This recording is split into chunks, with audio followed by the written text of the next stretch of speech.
Shalom frères et sœurs, je vous salue au nom de Jésus-Christ. Je crois que par la grâce de Dieu, vous vous portez très bien. Amen. Vous entendez la voix du serviteur Meda Dieudonné Sewa et nous allons continuer le message que nous avons commencé il y a quelques jours et dont le thème est Dieu t'aime. Le sous-thème de ce message en ce jour est les preuves de l'amour de Dieu. Les preuves de l'amour de Dieu. Et avant de commencer le message, permettez-nous d'adorer Dieu et de prier. Adorons. Yeshua Hamashiach, Lion of Judah, Agune Shema, Yeshua Hamashiach, Lion of Judah, Agune Shema, Yeshua, Yeshua Hamashiach, Lion of Judah, Agune Shema, Yeshua Hamashiach, Lion of Judah, Agune Shema, Yeshua, Yeshua Hamashiach, Lion of Judah, Agune Shema, Agune Shema, Yeshua Hamashiach, Lion of Judah, Agune Shema, Yeshua Hamashiach, Lion de Juda, tu mérites la gloire. Yeshua Hamashiach, Lion de Juda, tu mérites la gloire. Merci Père pour ce jour que tu nous as accordé dans ta grâce. Nous te disons merci. Nous te bénissons, nous te glorifions, nous t'adorons. Reçois nos adorations, reçois nos louanges au nom puissant de Jésus-Christ. Accorde-moi ton onction afin de communiquer ce message. Par ce message, tu touches des vies qui soient converties. Père, bouleverse des vies et qu'ils te reçoivent comme ton Seigneur, comme leur Seigneur et leur Sauveur. Au nom puissant de Jésus-Christ. Amen. Le sous-thème de mon message en ce jour, c'est les preuves de l'amour de Dieu. Les preuves de l'amour de Dieu. Nous allons lire la parole de Dieu dans Romains chapitre 5. Romains chapitre 5, le verset 8. La Bible dit ceci: mais Dieu prouve son amour envers nous en ce que, lorsque nous étions encore pécheurs, Christ est mort pour nous. La Bible dit bien, mais Dieu prouve son amour. Amen. L'amour que Dieu a pour nous, Dieu donne des preuves de cet amour. Et nous pouvons faire une comparaison. Lorsque deux personnes s'aiment sur cette terre, s'agissant d'un homme et d'une femme, si l'homme déclare à la femme « je t'aime », qu'est-ce que les femmes ont l'habitude de dire souvent? « Prouve-moi ton amour ». prouve-moi ton amour. Donne-moi les preuves de ton amour. Et l'homme commence par faire des choses pour pouvoir prouver son amour. Et Dieu, lorsqu'il nous aime, il nous donne aussi des preuves de son amour. Amen. Mais Dieu prouve son amour envers nous, c'est-à-dire envers les hommes. C'est pourquoi nous parlons de l'amour de Dieu pour l'homme. Amen. Et voici une première preuve de l'amour de Dieu. La Bible dit ceci dans Éphésiens chapitre 1. Éphésiens chapitre 1, le verset 5. Éphésiens chapitre 1, verset 5. La Bible dit ceci. Nous ayant prédestinés dans son amour à être ses enfants d'adoption par Jésus-Christ, selon le bon plaisir de sa volonté. Amen. Nous ayant prédestinés dans son amour. Donc, dans l'amour de Dieu, Dieu nous a prédestinés à être ses enfants d'adoption. Et la Bible dit, la parole est venue chez les siens ne l'ont pas reçue. Mais quiconque l'a reçue, à ceux qui l'ont reçue, elle a donné le pouvoir de devenir enfants de Dieu. Amen. Le fait que Dieu fait de nous ses enfants d'adoption par Jésus-Christ est une preuve de son amour. Parce que nous avons été prédestinés à être ses enfants d'adoption à cause de son amour qu'il a pour nous. Le fait que tu es un enfant de Dieu aujourd'hui, par Jésus-Christ, est une preuve de l'amour de Dieu. Amen. Deuxième preuve de l'amour de Dieu, la vérité de Dieu. Et quand nous parlons de la vérité de Dieu, c'est ce que Dieu a dit et qu'il a fait. Ce que Dieu a dit et qu'il a fait. Il a promis à Abraham, je te donnerai un enfant et ta postérité sera grande sur la terre. Amen. Et puis Dieu l'a fait. Dieu a dit et il a fait. Donc Dieu a dit la vérité. On ment à quelqu'un qu'on n'aime pas. Mais à celui qu'on aime, on dit la vérité. Dans le jardin d'Éden, Dieu a dit à Adam et à Ève, lorsque vous allez manger le fruit de l'arbre défendu, vous mourrez. Mais Satan est venu en disant, vous ne mourrez point. Et lorsque l'homme a mangé le fruit défendu, il est mort. Dieu lui a dit la vérité en disant que si tu manges, tu vas mourir. Mais Satan dit, tu ne mourras pas. Et lorsque l'homme a mangé, l'homme est mort. Donc Dieu lui a dit la vérité. La vérité que Dieu nous dit est une preuve de son amour. J'aime quelqu'un, je dois lui dire la vérité. Si je n'aime pas quelqu'un, c'est là que je lui dis des mensonges, je le flatte. Amen. Et je ne lui dis pas des choses qui sont vraies. Mais lorsque j'aime quelqu'un, je lui dis la vérité. Alléluia. Et Dieu dit, au dernier jour, je répandrai mon esprit sur toute chair. Amen. Cela s'est accompli. Dieu a promis un sauveur pour le monde entier. Cela s'est accompli. Amen. Tout ce que Dieu a dit s'est accompli en son temps. Donc, les choses qu'il a dit et qui ne sont pas encore accomplies s'accompliront parce que Dieu est un Dieu de vérité. Amen. Le fait que Dieu nous dit la vérité est une preuve de son amour. Troisième preuve de l'amour de Dieu, la parole écrite de Dieu. Amen. La parole écrite de Dieu. La Bible dit ceci dans 2 Timothée chapitre 3, le verset 16. La Bible dit ceci. Toute l'écriture est inspirée de Dieu et utile pour enseigner, pour convaincre, pour corriger, pour instruire dans la justice. Verset 17.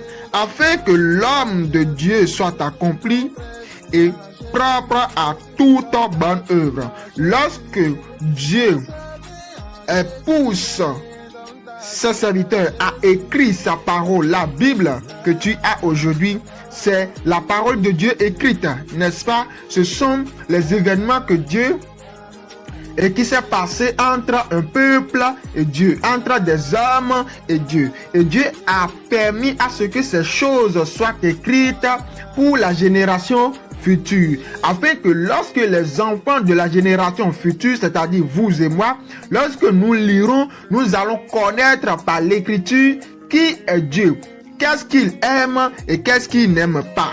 D'accord? Et toute l'écriture est inspirée de Dieu afin que cela soit utile pour enseigner. Pour enseigner. On aime celui on enseigne celui qu'on aime. Pour convaincre, pour corriger. Quelqu'un qui t'aime te corrigera. Donc, Dieu a laissé sa parole écrite pour nous corriger, pour nous instruire, pour nous diriger, pour nous enseigner dans la justice, afin que nous soyons propres à toute bonne œuvre. Amen. Je suppose que la Bible n'était pas écrite. La parole de Dieu n'était pas écrite. Amen.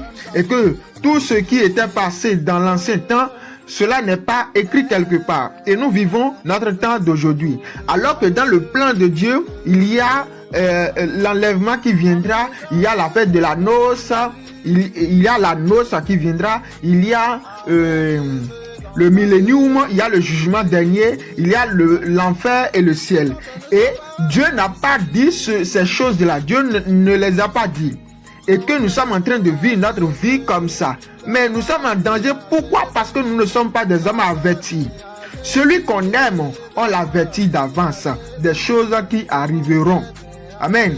Si Dieu avait frappé les gens dans l'Ancien Testament à cause de l'impudicité et que cela est écrit, la pensée de Dieu est que toi tu lises la parole écrite afin que tu te ressaisisses, que tu te répandes en ne commettant pas l'impudicité. Car si Dieu a frappé les gens d'hier à cause de l'impudicité, il te frappera aussi aujourd'hui à cause de l'impudicité. Pourquoi? Parce que c'est le même Dieu et il n'a pas changé.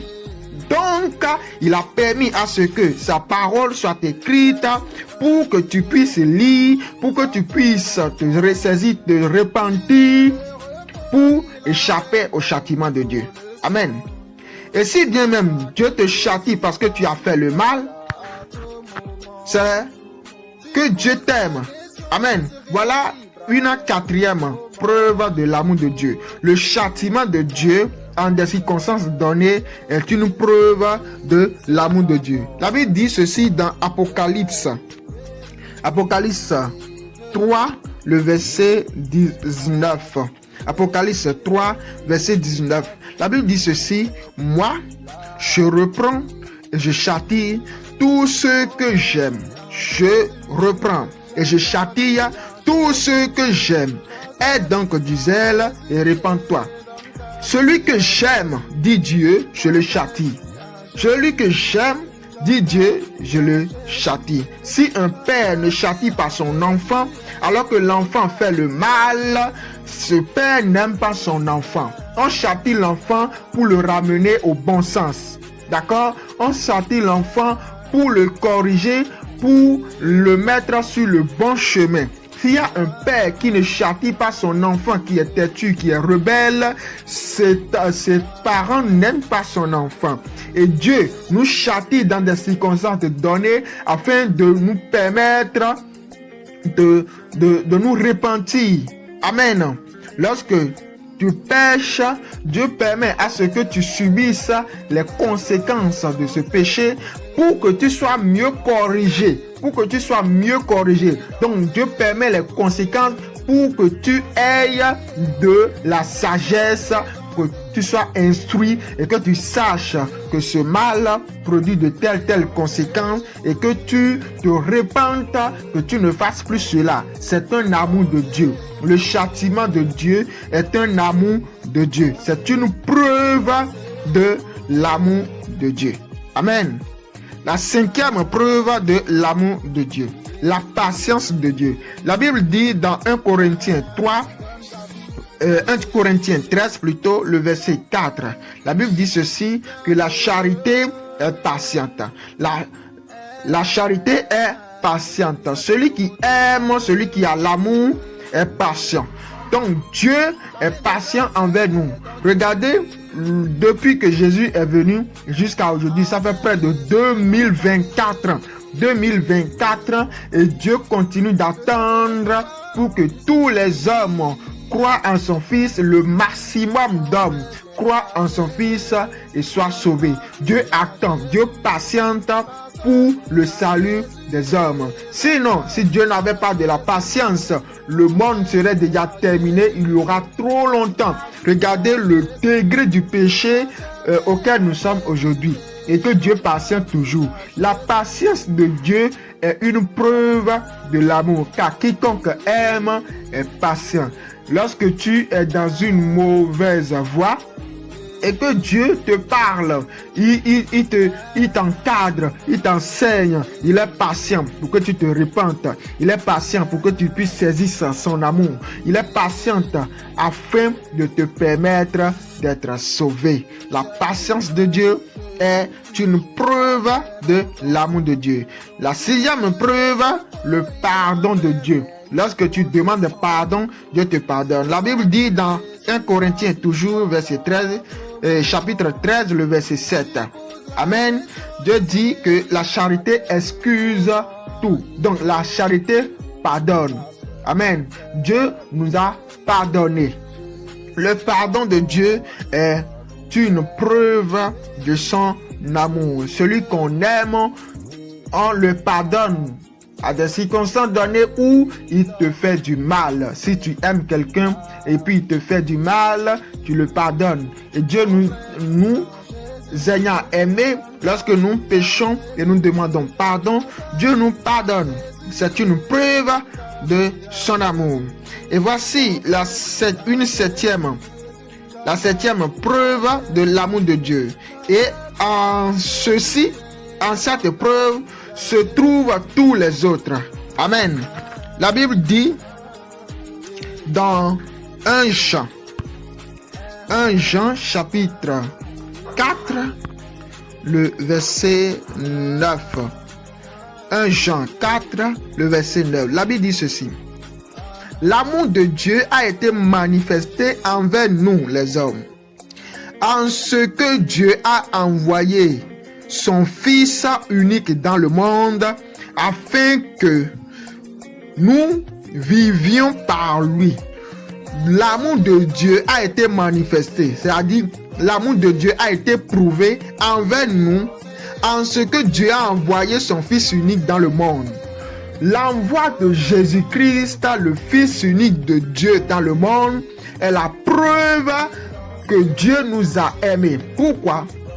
Nous avons été rebelles envers la voix de Dieu et nous avons péché contre Dieu. Et la justice de Dieu nous réclame au châtiment éternel. Et que nous tous, nous devons mourir. Mais Dieu, dans son amour, nous donne un sauveur qui est son Fils unique, Jésus-Christ, par qui nous allons vivre. Au lieu que nous mourions, Dieu nous a pourvu un sauveur afin que par lui, nous puissions vivre. Amen. Dieu nous donne quelqu'un par qui nous aurons la vie. Nous qui méritons la mort. C'est une preuve de l'amour de Dieu. Amen. Et Dieu, en nous donnant Jésus-Christ, est en train de dire, choisissez la vie. Il a dit dans Deutéronome 30, verset 19, la Bible dit, j'en prends aujourd'hui à témoin contre vous le ciel et la terre. J'ai mis devant toi la vie et la mort, la bénédiction et la malédiction. Choisis la vie afin que tu vives, toi et ta postérité. Dieu nous fait déjà un choix.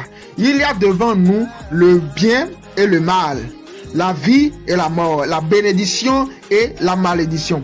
Et Dieu fait le bon choix à notre place en disant, choisissez la vie afin que vous viviez, vous et votre prospérité. Le fait que Dieu a manifesté le Fils de son amour, Jésus-Christ, est une preuve de l'amour de Dieu. Mon frère, ma soeur, Jésus-Christ est la preuve de l'amour de Dieu pour toi. Dieu l'a envoyé pour toi afin que lui puisse mourir à ta place et que toi, tu puisses vivre. Amen. En Jésus, nous sommes devenus des enfants de Dieu. Nous avons la vérité de Dieu. Nous avons la parole de Dieu. Nous avons la patience, le pardon de Dieu. Alléluia. C'est une preuve que Dieu nous aime. Saisis l'amour de Dieu et n'abandonne pas cette grande grâce que Dieu nous accorde pour notre salut. Frères et sœurs, shalom, shalom et que Dieu vous bénisse. Nous allons continuer encore dans un autre message, un autre jour. Nous allons prier au nom de Jésus-Christ. Père, nous te disons merci. Merci pour ta parole que tu nous as enseignée ce soir. Merci de nous avoir prouvé ton amour infaillible, ton amour si grand pour nous. Seigneur, nous te disons merci. Béni soit ton nom, béni soit tes œuvres, béni soit ton amour, béni soit ton trône. Au nom de Jésus-Christ, je prie pour tous ceux qui ne te connaissent pas.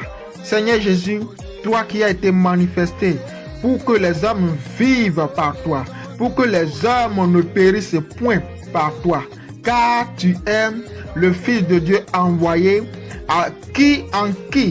quiconque croit ne périra point, mais qu'il aura la vie éternelle.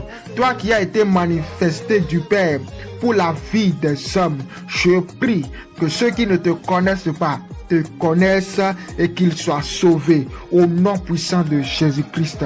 Que l'évangile les touche, que l'évangile les sauve au nom puissant de Jésus-Christ.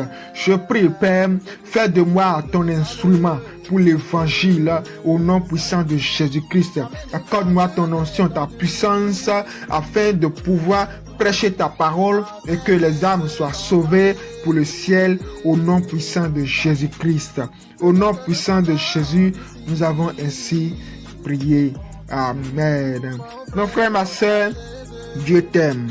Et Dieu m'a dit de vous dire qu'il vit et qu'il vient bientôt. Jésus-Christ m'a dit de vous dire qu'il vit et qu'il vient bientôt. Shalom. Que Dieu vous bénisse abondamment. Amen. Mon frère, viens à Jésus, donne ta vie à Jésus. Ma soeur, viens à Jésus et donne ta vie à Jésus. Mon frère, viens à Jésus, donne ta vie à Jésus. Ma soeur, viens à Jésus et donne ta vie à Jésus.